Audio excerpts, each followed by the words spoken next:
ఆంధ్ర రాష్ట్రంలో కూటమి ప్రభుత్వం అధికారంలోకి వచ్చిన దగ్గర నుంచి మహిళల మీద ఎన్నో అఘాయిత్యాలు అత్యాచారాలు జరుగుతున్నాయి. మహిళలకు భద్రత లేకుండా పోయింది. రీసెంట్గా గుంటూరులో ఒక మహిళను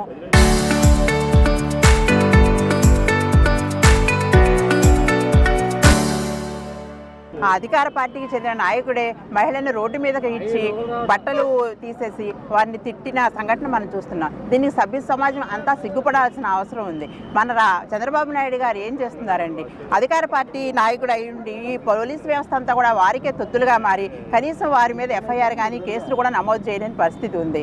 అలాగే నేను బద్వేలులో కూడా ఒక వృద్ధ మహిళలకు సపోర్ట్ చేశారని ఆవిడని కూడా అలాగే రోడ్డు మీద బ్లౌజులు చింపేసి అటువంటి ఘనకార్యాలు చేస్తున్నారు మన అధికార పార్టీ నాయకులందరూ. వారికి అధికార పార్టీ నాయకులే అండగా ఉండి వారి కేసులు లేకుండా వారికి తగిన శిక్షలు పడకుండా చేస్తున్నారు.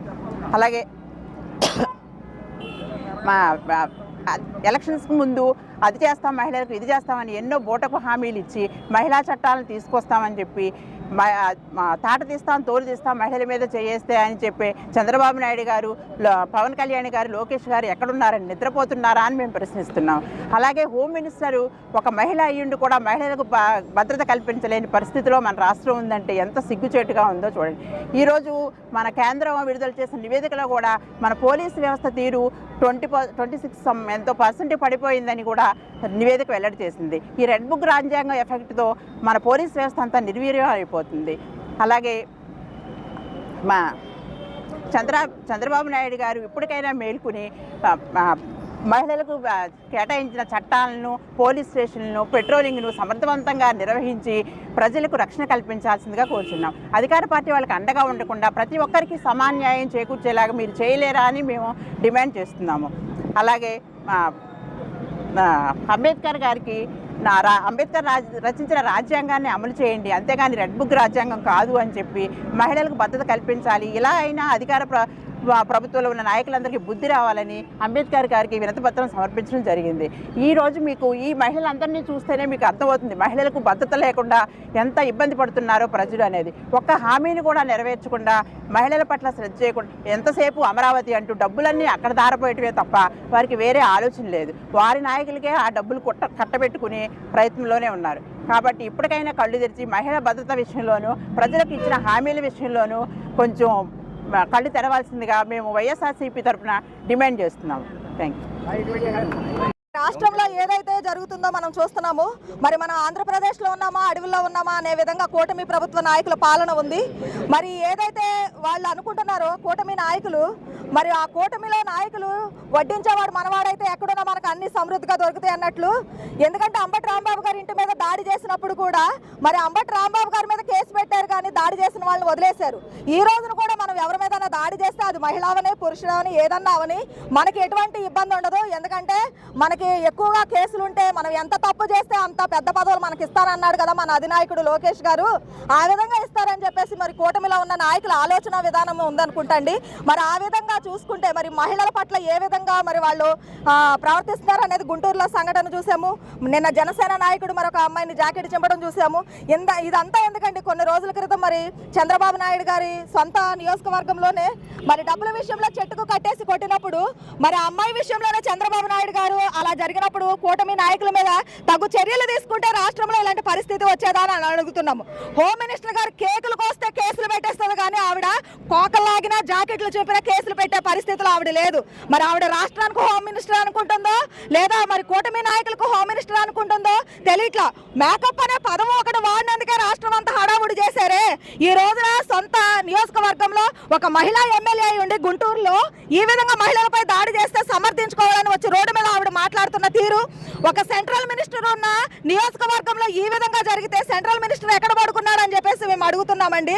మహిళలంటే మరి మహిళలకి అది చేస్తాం ఇది చేస్తామని అబద్ధపు హామీలు ఇచ్చి మీరు అధికారంలోకి వచ్చారు. మేము 1500 ఇస్తాము, గ్యాస్ బండ్ ఇస్తాము, ఈ విధంగా మహిళలను మోసం చేసి మహిళా ఓటర్లతో మీరు అధికారంలోకి వచ్చారు. మీరు ఆ విషయం మర్చిపోతున్నారు. అదే మహిళలు రేపటి రోజున ఇలాంటి పరిస్థితులు చూసి తిరగబడితే మీరు ఎక్కడ ఉంటారో, మీరు అమెజాన్ అడవులు తీసుకొస్తానని అని అంటున్నారు చంద్రబాబు నాయుడు గారు. అమరావతి మీద ఉన్న శ్రద్ధ ఆంధ్ర రాష్ట్రంలో ఉన్న ఆడవాళ్ళ మీద లేకుండా పోతుందా? లేదంటే కూటమిలో ఉన్న ఆడవాళ్ళ మీకు ఆడవాళ్ళగా కనిపిస్తారా? పవన్ కళ్యాణ్ గారు 30,000 మంది మిస్ అయ్యారని చెప్పారు. ఒక 3,000 మందినైనా తీసుకొచ్చాడా? ఒక 300 మందినైనా తీసుకొచ్చాడా? ఒక 30 మందినైనా, ఒక ముగ్గురన్నా తీసుకొచ్చాడా అని చెప్పేసి మేము అడుగుతున్నాము. ఇన్ని ఘనకార్యాలు జరుగుతుంటే రాష్ట్రంలో మీరు ఏంటండి, మీ కూతురు గారి సినిమాకి అవార్డు వచ్చేటప్పటికి ట్వీట్ చేయడానికి సమయం ఉంది, కానీ ఇలాంటి చర్యలు ఖండించడానికి మీకు సమయం లేదా అని చెప్పేసి మేము పవన్ కళ్యాణ్ గారిని కూడా అడుగుతున్నాము. మరి మా వైఎస్ఆర్సీపీ తరఫున మహిళలందరూ దీన్ని తీవ్రంగా ఖండిస్తున్నామండి. జగన్మోహన్ రెడ్డి గారు ఉన్నప్పుడు మహిళల్ని ఏ విధంగా గౌరవించారో, ఏ విధంగా మహిళల పట్ల ఉన్న మంచి కార్యక్రమాలు చేశారో మరి అవన్నీ రాష్ట్ర ప్రజలకు తెలుసు, రాష్ట్రంలో ఉన్న మహిళలకు తెలుసు. ఆ విధంగా చంద్రబాబు గారిని మేము కోరేది ఒకటే, తండ్రి స్థానంలో ఉన్న మీరు మహిళల పట్ల మంచి మనసుతో ఉండాలని చెప్పేసి, ఇలాంటి దాడులను ఖండించాలని చెప్పేసి మేము కోరుకుంటున్నామండి. Thank you. వైఎస్ఆర్సీపీ మహిళలందరూ కూడా అంబేద్కర్ గారికి మన గుంటూరులో జరిగిన విషయం గురించి వినతి పత్రం సమర్పించడం జరిగింది. ఆ విషయం గురించి మాట్లాడాలి అని అంటేనే ఒక మహిళ కింద ఎంతో సిగ్గుగా ఉంది.